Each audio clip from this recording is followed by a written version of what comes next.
Hello everyone, in this video I am going to show you all the things that you need to set up a betta fish tank. So let's start the video. So as you can see, this is my betta fish tank. I have recently set it up. So I am going to show you all the things that I used to set up the betta fish tank, and basically these are the things that you need to basically successfully set up your betta fish tank and keep your betta fish happy and healthy.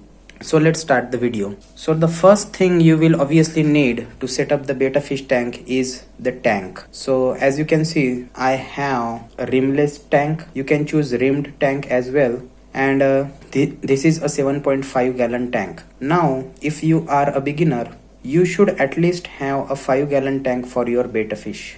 You can keep betta fish in as small tank as 3.5 gallon. However, if you are a beginner, you should ideally have at least a 5 gallon tank, because 5 gallon tank or larger tanks are generally easier to maintain compared to smaller tanks. And you should avoid getting fish bowls for your betta fish, and you should get a fish tank. Now another thing you will need for your betta fish tank is filter. So as you can see, I have a sponge filter in my aquarium. There are different types of filters you can use for your aquarium. For example, there is hang on the back filter, canister filter, and internal filter. However, for betta fish, I recommend you to go for a sponge filter, because betta fish have large fins, so they need slow water current in their aquarium, and that's why sponge filter is ideal for them, because it produces slow current. The next thing you will need for your betta fish tank is a heater. So as you can see, I have used a 50 watt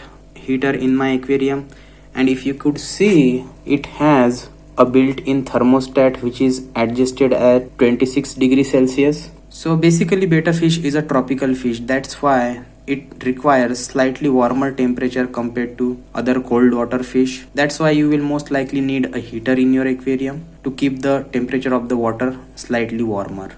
Now along with a heater, you should also get a thermometer.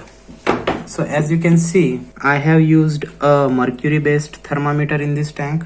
You could use a digital thermometer. Generally digital thermometers are easier to read compared to mercury based thermometers. However, I didn't actually found a digital thermometer at my local fish store. That's why I got this mercury based thermometer, and it looks like it works and it gets the job done. So, and it is also very cheap compared to digital thermometer, so that is a plus point. Now another equipment you will need for your betta fish tank is a light. Now light is not essential for your betta fish. However, lights are necessary for you to see your betta fish properly, and that's the whole point, right? You want to enjoy your betta fish. That's why it is totally worth it to invest in a good light. Now you don't have to spend a lot of money in your aquarium light if you are not planning to plant a lot of plants in your aquarium, because if you are planning to plant some delicate live plants in your aquarium, then those plants will have light requirements for which you may need to spend a lot of money to get the suitable light. However, in this tank, as you can see, I have used a very cheap light, but it is good. As you can see, I can clearly see my aquarium, so I think it is a good light. Now another thing you will need, especially if you are planning to get a sponge filter, which I recommend for your betta fish tank, then you will also need a air pump to pump air into the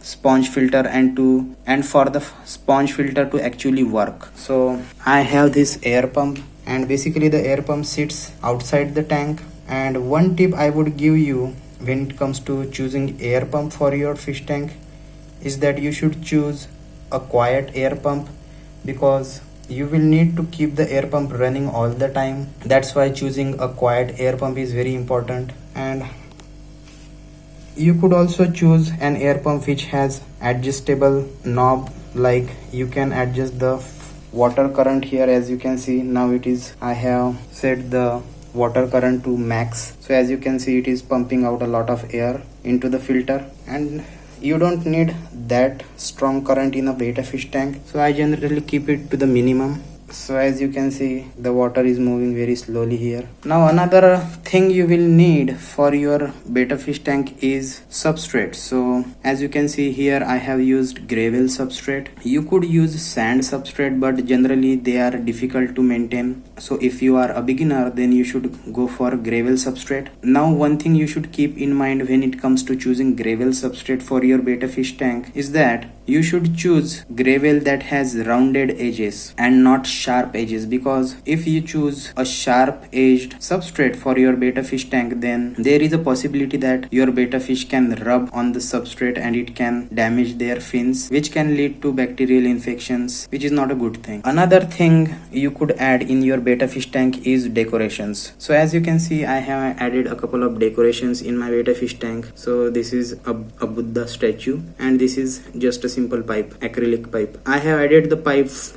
to create some hiding place for my betta fish. However, I noticed that my betta fish rarely gets into it. Now besides these equipments, you will also need other equipments, such as you will need a timer for your aquarium. As you can see, I have this electric timer here, and basically I have plugged in the aquarium light pin into this timer. So every morning at 10 a.m. the light in the aquarium automatically turns on, and every night at 10 p.m. the aquarium light automatically turns off. Now I'm keeping lights on for 12 hours in my aquarium. Now it is important that you should not keep aquarium lights on all the time in your aquarium, because this can cause algae in your aquarium. So I highly recommend you to get a timer for your aquarium, because we generally forget to turn on and off the lights. Now besides these things, you will also need other things, such as you will need an aquarium water test kit to test the aquarium water in your aquarium. So as you can see, I have this freshwater aquarium master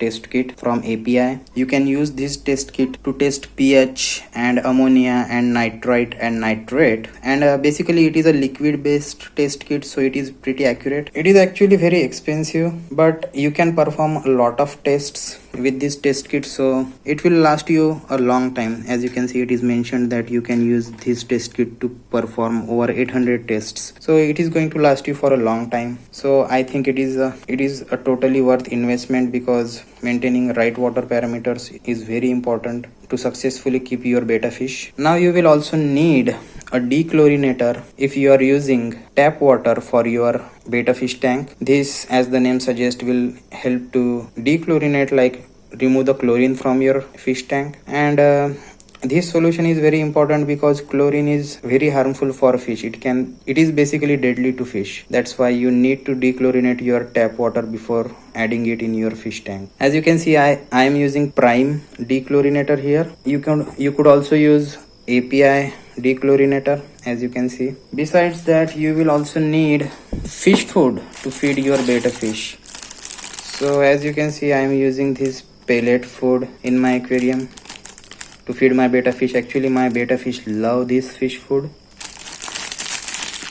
It is not the healthiest fish food, however my fish loves it, so why not? But it is good. It is not great, but it is very good. Besides, I have this another fish food. It is basically freeze dried tubix worms, and you will also need a pad to clean your fish tank. So as you can see, this is a simple pad that I use to clean my aquarium. Besides that, you will also need a fish net to put the fish in your fish tank when you will get the fish. Besides that, you will also need a siphon. As you can see, this is to remove debris from the substrate of your aquarium. This is a very helpful tool to remove the impurities like debris and fish waste from the substrate of your aquarium. So yeah, that's pretty much it. That's pretty much everything you need to set up your betta fish tank. I hope you found the video helpful. If you do, please hit the like button and subscribe to my channel for more videos related to betta fish. Besides, I have also created another video where I tell you how to actually set up your betta fish tank. So if you are interested in that topic, I would put a link to that video in the description, and also so make sure to check it out. I will put links to all the products that I have mentioned in this video in the description of this video, so you can easily purchase them. Thanks for watching the video and good luck with your betta fish tank.